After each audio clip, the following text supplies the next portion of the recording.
തൃശൂർ പാലിയേക്കര മണലിപ്പുഴയിൽ കക്കൂസ് മാലിന്യം ഒഴുക്കുന്നു എന്ന് പരാതി. മഴ തുടങ്ങിയതോടെ മാലിന്യമൊഴുക്ക് വർദ്ധിച്ചു. ജെയ്സൺ ചാമോളപ്പിലാണ് മണലിപ്പുഴയുടെ ഭാഗത്ത് നിന്ന് തത്സമയം ചേരുന്നത്. ജെയ്സൺ, ആരാണ് ഇതിന് പിന്നിലെന്ന് കണ്ടെത്താൻ പോലീസിനോ അല്ലെങ്കിൽ മറ്റധികാരികൾക്കോ സാധിച്ചിട്ടുണ്ടോ? ബിന്നിലിപ്പോൾ ഞാൻ നിൽക്കുന്നത് മണലിപ്പുഴയുടെ തീരത്താണ്. നമുക്ക് ഈ പുറകിലൂടെ പോകുന്ന മണലിപ്പുഴയിലൂടെ കറുത്ത വെള്ളമാണ് ഇപ്പോൾ ഒഴുകുന്നത്. ആ കറുത്ത വെള്ളം കക്കൂസ് മാലിന്യം ഉൾപ്പെടെ വിവിധ പ്രദേശങ്ങളിൽ തട്ടിയ കക്കൂസ് മാലിന്യം ഇപ്പോൾ വെള്ളം കയറിയതോടുകൂടി, മഴ തുടങ്ങിയതോടുകൂടി വലിയ തോതിൽ പുഴയിലേക്ക് ഒഴുകുന്നു. നമുക്ക് ആ ദൃശ്യങ്ങളിൽ നിന്ന് കാണാനാകും. ആ രണ്ട് നിറവും, മുൻപ് ഈ പുഴയിലുള്ള വെള്ളത്തിൻ്റെ നിറവും ഇപ്പോൾ ഈ അരികിലൂടെ പോകുന്ന മാലിന്യം പോകുന്ന രണ്ട് നിറവും വളരെ വ്യക്തമായി തന്നെ കാണാനാകും. ഒരു ഭാഗത്ത് പൂർണ്ണമായും കറുത്ത നിറമാണ്. ഒന്ന് സൂം ചെയ്താൽ നമുക്ക് മനസ്സിലാകും.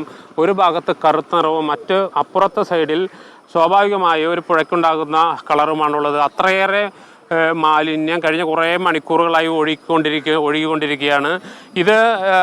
ഈ മഴ ശക്തമാവുന്നതോടുകൂടിയാണ് ഇത്തരത്തിൽ ഒഴുക്ക് വർദ്ധിക്കുന്നത്. BRD ഉൾപ്പെടെയുള്ള സ്ഥാപനങ്ങളുടെ സമീപത്ത് പാടശേഖരങ്ങളാണ്, വലിയ ചതുപ്പുകളാണ്. അതോടൊപ്പം തന്നെ പാലിയേക്കര ടോൾ പ്ലാസയുടെ പരിസരമൊക്കെ ചതുപ്പുകളാണ്. അതിനുമപ്പുറത്ത് മാലിന്യങ്ങൾ പല ഘട്ടങ്ങളിലായി പാടങ്ങളിൽ കൊണ്ട്, ചതുപ്പുകളിൽ കൊണ്ട് ആളുകൾ തള്ളുന്നുണ്ട്. ആ തള്ളുന്ന മാലിന്യം അവിടെ കെട്ടിക്കിടന്ന് പിന്നീട് മഴ വന്ന് വെള്ളം പൊന്തുന്ന സമയത്ത് അത് ഒന്നടങ്കം ഇങ്ങോട്ട് ഒഴുകിയെത്തിയാണ് പതഞ്ഞു വരുന്ന ദൃശ്യം നമുക്ക് കാണാനാകും. സ്വാഭാവികമായിട്ടാണെങ്കിൽ അത്തരം ഒരു പതപ്പോ അല്ലെങ്കിൽ കളർ മാറ്റമോ ഇവിടുത്തെ വെള്ളത്തിനില്ല. ഇപ്പോൾ ആ തോട്ടിലൂടെ ഒഴുകി വരികയാണ്. കരുവന്നൂർ പുഴയിലേക്കാണ് ഈ വെള്ളം ഒഴുകി പോകുന്നത്. ഇതിപ്പോൾ എന്താ ഇവിടെ എന്താ നിങ്ങൾ കാണുന്നത്? ഞാൻ ഈ വഴിയിൽ കൂടെ പോകുമ്പോൾ കണ്ടൊരു ദൃശ്യമാണ്. അപ്പോൾ നാട്ടുകാരോട് ചോദിച്ച സമയത്ത് എല്ലാവർക്കും ഇതിനോട് പ്രതികരിക്കാൻ ഒരു ഭയമുണ്ട്. ശരിക്കും ഈ പാലിയേക്കര ടോളിൻ്റെ അവിടെയുള്ള ആ പാടത്തിലേക്ക് ഈ കക്കൂസ് വേസ്റ്റ് കൊടുന്ന് തള്ളുന്ന ഒരു സ്ഥലമാണെന്നാണ് നാട്ടുകാർ പറഞ്ഞത്. ആ വേസ്റ്റ് അവിടെ കെട്ടിക്കിടന്നിട്ട് അത് മഴ പെയ്ത് പൊന്തുമ്പോൾ അവിടുന്ന് വെള്ളമായിട്ട് മൊത്തത്തിൽ ഇങ്ങോട്ട് പൊന്താണ്. ഇവിടുന്ന് ഒരു 900 മീറ്റർ അപ്പുറത്ത് പോയി കഴിഞ്ഞാൽ ഇവിടേക്കുള്ള ഈ പരിസര പ്രദേശത്തേക്കുള്ള കുടിവെള്ളം സപ്ലൈ ചെയ്യുന്ന പ്ലാന്റാണ്. ആ പ്ലാന്റിലേക്കാണ് ഇത് പോകുന്നത്. ഞാനൊരു 5 മിനിറ്റ് ഇവിടെ നിൽക്കുമ്പോൾ തന്നെ എനിക്ക് തലവേദനിച്ചിട്ട് നിൽക്കാൻ പറ്റുന്നില്ല. അത്രയും രൂക്ഷമായ ഗന്ധമാണ് ഇവിടെ ഉള്ളത്. അപ്പോൾ ഇത് ഡെഫിനറ്റ്ലി ഇത് ഈക്കോളിൻ ബാക്ടീരിയ ഉള്ള വെള്ളമാണ്. അത് ഇവിടെ നാട്ടുകാർ പറയുന്നത് കഴിഞ്ഞ വർഷങ്ങളായിട്ട് പരാതിപ്പെട്ടിട്ടും ഒരു തരത്തിലുള്ള ആക്ഷനും ഇത് പുഴയിലേക്ക് ഒഴുകുന്നത് തടയാൻ വേണ്ടിയിട്ട് എടുത്തിട്ടില്ല എന്നുള്ളതാണ് നാട്ടുകാർ പറയുന്ന ഒരു പരാതി. നമുക്ക് ആ ദൃശ്യങ്ങൾ തന്നെ അതിൻ്റെ ഒരു ഭയാനകത വ്യക്തമാണ്.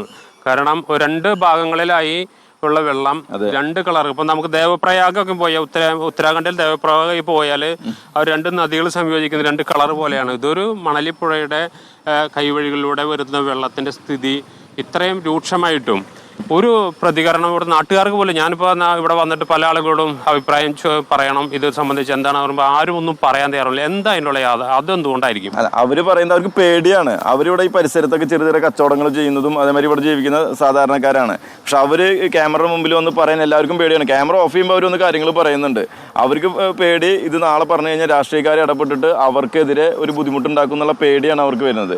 അതുകൊണ്ടാണ് നാട്ടുകാരെ ആരും പ്രതികരിക്കാൻ തയ്യാറാവാത്തത്. ഞാനും കുറേ പേരോട് സംസാരിച്ചു. ആരും ക്യാമറ മുമ്പിലോ മൊബൈൽ ഫോണിന്റെ മുമ്പിലോ ഒന്നും പ്രതികരിക്കാൻ തയ്യാറാവുന്നില്ല. ഇതിപ്പോൾ ഈ പഞ്ചായത്ത്, നെന്മണിക്കര പഞ്ചായത്തിന്റെ കീഴിലൂടെയാണ്, ഇപ്പോൾ ആ സ്ഥലത്താണ്, പ്രദേശമാണിത്. ഇതിപ്പോൾ ഒരു പുതിയ കാര്യമല്ല. ഇത് സ്ഥിരമായിട്ട് ഇങ്ങനെ ഓരോ കാലഘട്ടങ്ങളിലും വരുന്നതാണ്. പഞ്ചായത്ത് അധികൃതരും ഇത് സംബന്ധിച്ച് ഒരു പ്രതികരണത്തിന് മുതിരുന്നില്ല. പഞ്ചായത്ത് അധികൃതരും ഇതുമായി ബന്ധപ്പെട്ടിട്ട് ഒരു പ്രതികരണത്തിന് മുതിരാത്തതാണ് ഇവരും പറയുന്ന ഒരു പ്രശ്നം.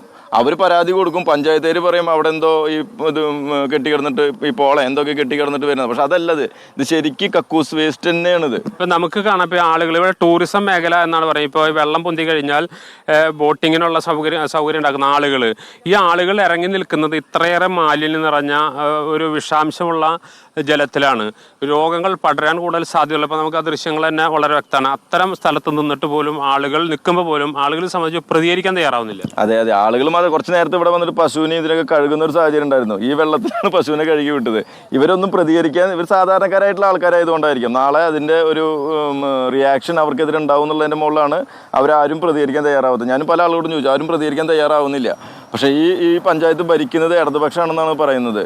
ആർക്കെങ്കിലും കണ്ണുള്ള ഒരാൾക്ക് കണ്ടാൽ മനസ്സിലാവും ഈ പുഴ ഇങ്ങനെ മലിനമാക്കുന്നത്. ഈ പുഴ എവിടെയൊക്കെ പോകുന്നുണ്ടോ അവിടുത്തെ എല്ലാ ജനങ്ങളും ഇത് അനുഭവിക്കാൻ ബാധ്യസ്ഥരാണ്. ഈ വെള്ളം കുടിക്കാനാണ്, ഇത് താന്നിട്ടാണല്ലോ അവർ കിണറ്റിലേക്ക് കൊണ്ട് അവർ വെള്ളം കുടിക്കുന്നത്. ഇപ്പോൾ നമുക്ക് ഇവിടെ നിൽക്കുമ്പോൾ തന്നെ ഈ ആ സ്മെല്ല് വളരെ വ്യക്തമാണ്. അത് കുറച്ചു നേരം എന്നാൽ നമുക്ക് തലവേദന എടുക്കുന്നുണ്ട്. എനിക്കിപ്പോൾ ചെറുതായിട്ട് തലവേദന എടുത്ത് തുടങ്ങിയിട്ടുണ്ട് സത്യത്തിൽ.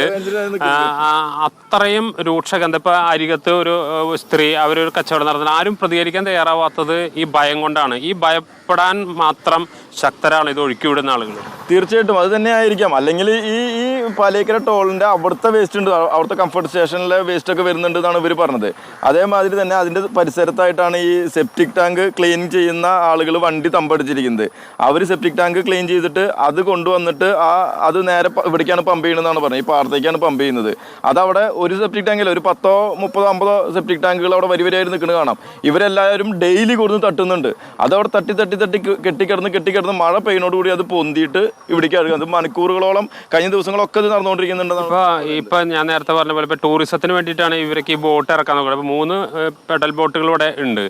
ഇത്രയും മാലിന്യം നിറഞ്ഞ പുഴ, ഒരു അസുഖം പെട്ടെന്ന് വരാൻ സാധ്യതയുള്ള മാലിന്യം ഒഴുക്കിവിടുന്ന പുഴ, ഈ പുഴയുടെ ാണ് ഇപ്പോൾ ടൂറിസം എന്ന സംവിധാന ആക്ടിവിറ്റി വെള്ളം കയറിയാൽ ബോട്ട് സവാരിക്ക് വേണ്ടി തയ്യാറാക്കുന്നത്.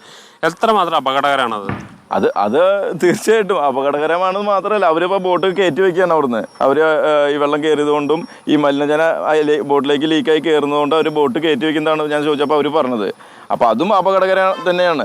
അവർ ശ്വസിക്കും. പിന്നെ ഇതിൻ്റെ നമുക്ക് തന്നെ ശ്വസിക്കുമ്പോഴുള്ള ഈ തലവേദന ഉണ്ടല്ലോ, ഇത് തന്നെയാണല്ലോ ഈ പുഴയുടെ സമീപത്തുള്ള എല്ലാ ആൾക്കാർക്കും തലവേദന അനുഭവപ്പെടും. സ്വാഭാവികമായിട്ട് ഇവിടുത്തെ പഞ്ചായത്ത് അധികാരികൾ കണ്ടിട്ടുണ്ടാവും, ജനപ്രതിനിധികൾ കണ്ടിട്ടുണ്ടാവും, ഉത്തരവാദിത്തപ്പെട്ട ഒട്ടുമിക്ക ആളുകളും കണ്ടിട്ടുണ്ടാവും.